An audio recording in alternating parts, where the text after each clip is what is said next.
Today's story is Falling, Falling, Falling by Pugs and Puns.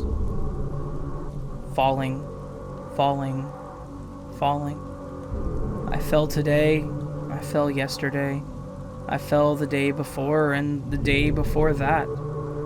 I have been falling for the past several billion years.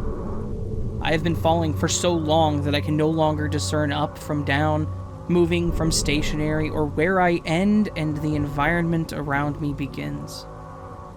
I've fallen so deep that no matter how close I look, even if I place my hand to my face, I can no longer see anything.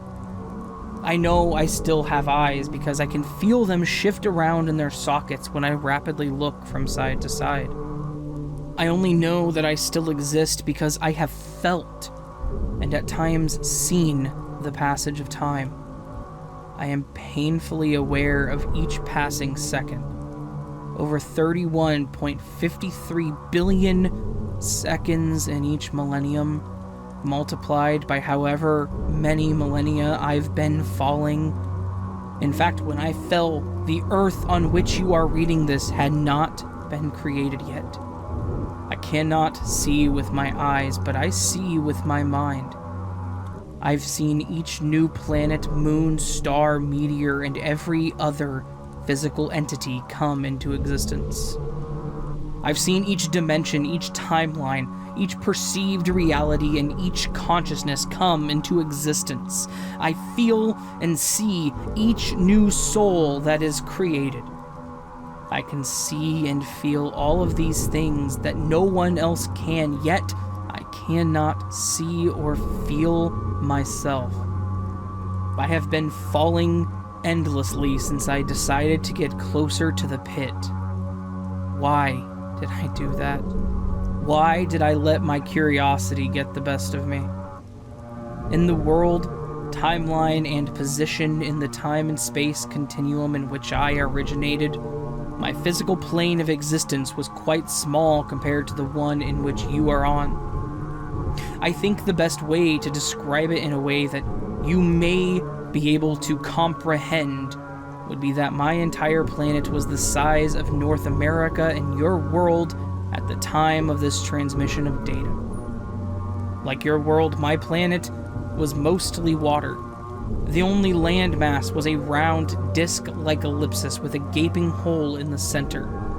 Most of my kind, we are not at all like humans in appearance nor capabilities, but will be referred to as people for the rest of my communication with you and your kind, to make it a little more familiar. We're innately terrified of the hole. I'm sure if your species were to have one, it would be used as some sort of sacrificial or executional device, or perhaps a place to dispose of dead creatures. It's one of those ridiculous, useless, and barbaric things you humans seem to cling so tightly to in the name of tradition or religion. I'm not saying your religion is bad or useless, because gods, or what you believe to be gods, are very real. In a way, I guess you consider me a god. But that's beside the point. I just wanted to throw in a little disclaimer, since another odd feature of the Homo sapiens is becoming very defensive and sensitive when it comes to ideas and opinions, especially those which don't align with one's own. Anyways, everyone was afraid of the pit.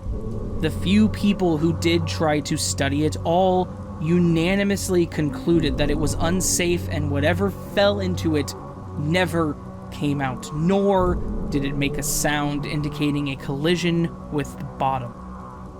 It eventually became off limits, and anyone who dared to approach its edge was swiftly apprehended and relocated after a lengthy and stern lecture.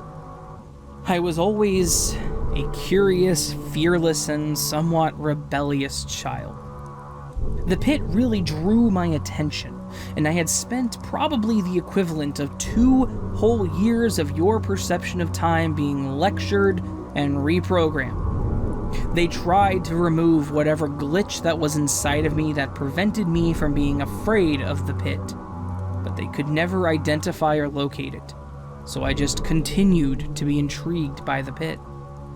When I was around 650 years old, again, speaking in terms of your perception in time, in terms of development, it would be around the age of 10 to 12, just as my body started to sexually mature, I decided to see for myself if the talk of it being a bottomless pit was just a rumor or a fact.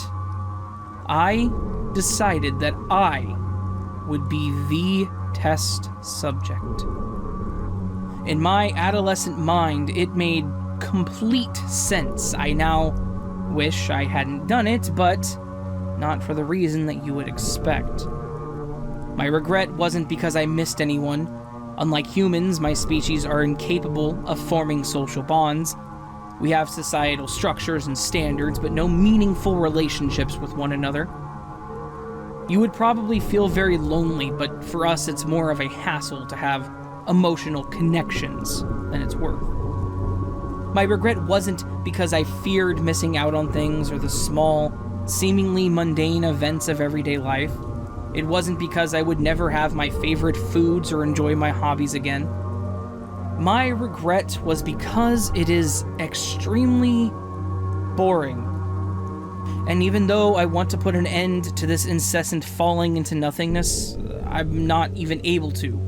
Because even if there was some way to destroy my physical vessel, my consciousness, or what you would consider my soul, since my kind lacks souls, would still remain trapped in this endless void. You may think that I could never become bored of seeing all the things I mentioned earlier, but just like watching numbers change on a clock or listening to a song on repeat for too long, it becomes increasingly dull and repetitive. I want to do something, create things other than living creatures, feel something tangible again. I wish I would hit the bottom already. Maybe whatever awaits me at the bottom will be interesting enough to make this fall worth it.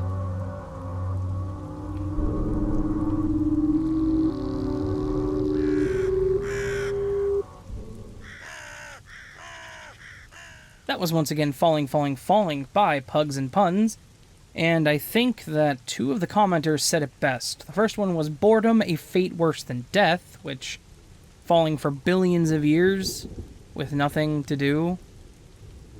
Ugh. The other one was, loved it, filled me with existential dread.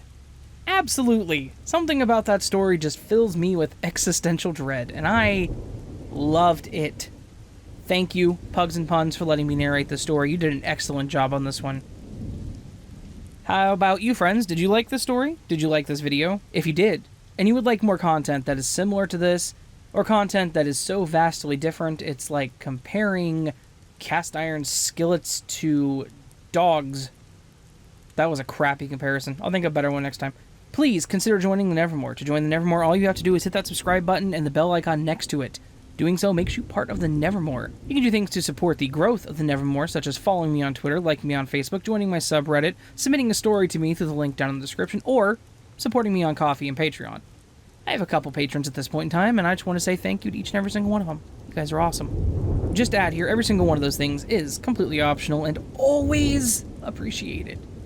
Trust me, greatly appreciated. More than I could ever say. Alright, friends, I hope you have a fantastic day and a fantastic week. We have a long one tomorrow. Just a heads up. Just want to say that. Alright, guys. Love y'all. Have a great time. See you in the next whatever. I'll see you guys later. Bye. Sleep well.